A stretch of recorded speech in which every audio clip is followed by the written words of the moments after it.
জয় মাতা দা। নমস্কার দর্শক বন্ধু, আমি জ্যোতিষ সমাজ শ্রীশ্যাম।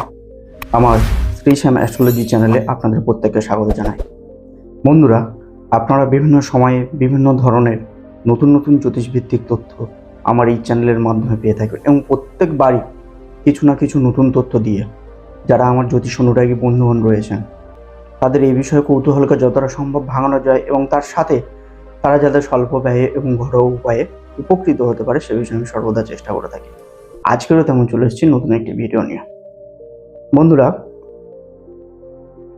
আজকের এই ভিডিওটির মাধ্যমে আমি এমন একটি দিব্য চমৎকারিক গাছ, যেটা দৈবিক গুণে গুণসম্পন্ন, যেটাকে আপনারা যদি আপনাদের বাড়িতে নিয়ে আসেন, আপনাদের বাড়িতে 100.1% মা লক্ষ্মী অচঞ্চলা হয়ে স্থির হয়ে কিন্তু বসবাস শুরু করবে। এই গাছটি এমনই চমৎকারিক গুণ রয়েছে। বন্ধুরা, আমি ইউটিউবের বিভিন্ন রকম শর্ট ভিডিওর মাধ্যমে বা বিভিন্ন সময়ে বিভিন্ন লং ভিডিওর মাধ্যমে বাস্তু দোষ নিবারণ করার জন্য বিভিন্ন রকম মূল্যবান গাছের কথা বলেছি, বা কোন গাছ কোন দিকে রাখলে ভালো বা কী উপকার হয় সেসব কথা বলেছি। তো আজকের বলবো যে এই দিব্য চমৎকারিক গাছটা আপনারা কোন দিনে নিয়ে আসবেন, কিভাবে রাখবেন, বিশেষ সমস্যার জন্য কিভাবে পূজা অর্চনা করবেন, সব কিছু আজকের এই ভিডিওটির মাধ্যমে আমি বিস্তারিতভাবে আপনাদেরকে জানাবো। তাই ভিডিওটিকে স্কিপ না করে পুরোটাই দেখতে থাকুন। বন্ধুরা, আজকের যে গাছটির কথা বলবো এটি আমাদের গ্রামাঞ্চলের দিকে প্রায় অনেকের বাড়িতেই রয়েছে, অনেকের বাগানে রয়েছে, কিন্তু দুর্ভাগ্যের বিষয় হলো অনেকে এর চমৎকারী গুণ সম্বন্ধে জানেন না। জ্যোতিষশাস্ত্রে, বাস্তুশাস্ত্রে, তন্ত্রশাস্ত্রে, সব শাস্ত্রে বা সব জগতে এই গাছের গুণাগুণ কিন্তু বিশেষ রয়েছে। তো এই গাছটা আপনারা কবে নিয়ে আসবেন? বন্ধুরা, প্রথমে বলে দিই গাছটা কি। সেটা হচ্ছে নীল অপরাজিতা এবং শ্বেত অপরাজিতা গাছ।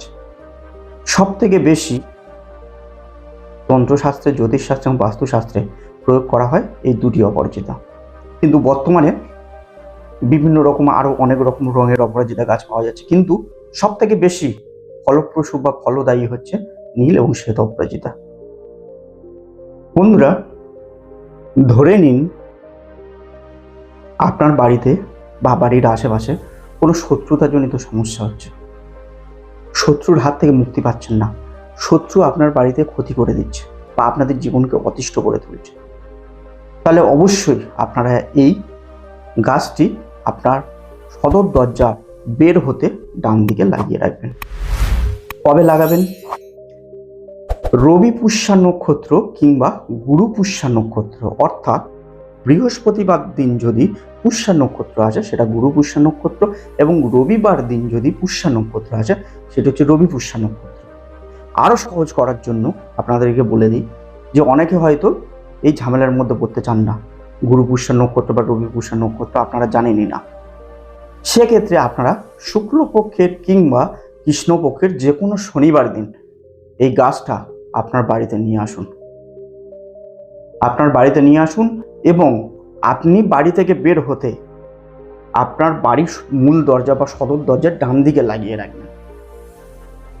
দেখবেন শত্রুরা যে আপনার উপরে যে অত্যাচার করছিল বা আপনাদের ক্ষতি করার চেষ্টা করছিল সেগুলো কিন্তু আর করতে পারবে না। বন্ধুরা, আপনাদের বাড়িতে যদি ছোটোখাটো বিষয়ে অশান্তি, লড়াই, ঝগড়া লেগে থাকে, সেক্ষেত্রে অশান্তি আপনাদের বাড়িতে যদি ছোট ছোট বিষয়ে যদি লড়াই, ঝগড়া, অশান্তি লেগে থাকে, বা আপনাদের বাড়িতে টাকার মানে ইনকামের সোর্স বন্ধ হয়ে যাচ্ছে, ইনকাম তেমন হচ্ছেন না বা পাওনা টাকা পাচ্ছেন না, ধার দেনা প্রচুর হয়ে যাচ্ছে, সেক্ষেত্রে আপনারা কি করবেন, বা কোনো কাজ একদম হওয়ার মুখে গিয়ে আটকে যাচ্ছে, এরকম যদি হয়, ওইভাবে ঠিক আপনার বাড়ির ইয়েতে মূল দরজার ডান দিকে লাগিয়ে রাখবেন বেরোতে, এবং প্রতি বৃহস্পতিবার একটি করে ঘিয়ের প্রদীপ এবং প্রতি শনিবার একটি করে সর্ষের তেলের প্রদীপ ওই গাছটির নিচে জ্বালাবেন। আপনি চাইলে দু রকমের গাছও কিন্তু আপনার বাড়ির সদর দরজার সামনে রাখতে পারেন, একদিকে নীল অপরাজিতা রাখলেন, একদিকে শ্বেত অপরাজিতা রাখলেন। এই উপায়টা করার পরে আপনাদের জীবনে যে কি বিরাট পরিবর্তন হবে আপনারা নিজেরাও কল্পনা করতে পারবেন না।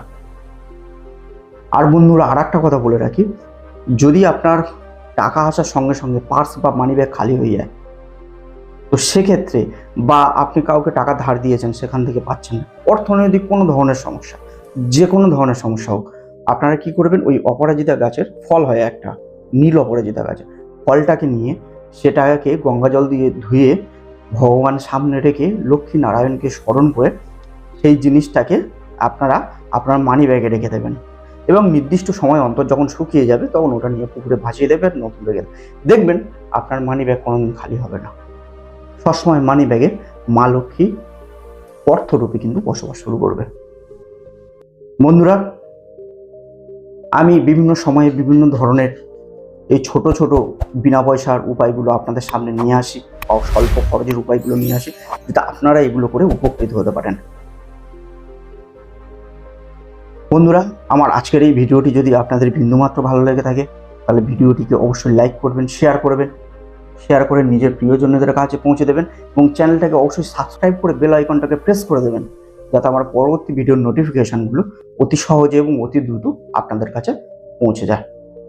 আর তার সাথে আর একটা কথা বলে রাখি বন্ধুরা, যদি মাঙ্গলিক দোষ, কালসর্প যোগ, গুরুচণ্ডাল দোষ, স্নাপিত দোষ, এইসব বড় বড় দোষ আপনারা খণ্ডন করতে চান তাহলে, বা আপনারা যদি বশীকরণ করতে চান, গৃহবন্ধন করতে চান, আরও অনেক জটিল সমস্যার সমাধান করতে চান, তাহলে অবশ্যই আমার নিচে দেওয়া নাম্বারে আমার সাথে যোগাযোগ করবেন। স্বল্প ব্যয়ে এবং যত্ন সহকারে সব রকমের সমস্যার সমাধান করা হয় এখানে।